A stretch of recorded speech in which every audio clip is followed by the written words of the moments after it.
নমস্কার বন্ধুরা, আমি দিয়া। আজকে তোমাদের সাথে সকালবেলা চা খেতে খেতে একটা পার্সেল এসেছিলো, সেটা শেয়ার করে নেবো।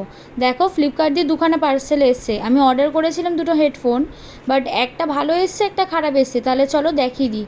এই সাদাটা যেটা এসছে এয়ারপডের মতন দেখতে, কিন্তু এটা আমি অর্ডার করিনি, আমি অন্য ধরনের অর্ডার করেছিলাম। আমি যেটা ব্ল্যাক কালারেরটা এসছে ওটার মতন অর্ডার করেছিলাম, বাট দেখো আলাদা আলাদা এসছে। তাই চলো দেখিয়ে দিই তোমাদেরকে আলাদা আলাদা আসলেও কীরকম এসছে জিনিসগুলো। চলো তোমাদেরকে ফার্স্টে ব্ল্যাক কালারের ব্লুটুথের বক্সটা দেখিয়ে দিই। ওটার মধ্যে একটা চার্জার ছিল আর ব্লুটুথ বক্সটা ছিল, ম্যানুয়ালও দিয়েছিল। আর বক্সটা দেখো লাক্সারি লুক এসে, বাট আমি কিন্তু এটা অর্ডার করিনি, আমি একটা গ্রিন কালারে অর্ডার করেছিলাম। কিন্তু এটা খুব সুন্দর এসে আর কমফোর্টেবলও ছিল পরতে।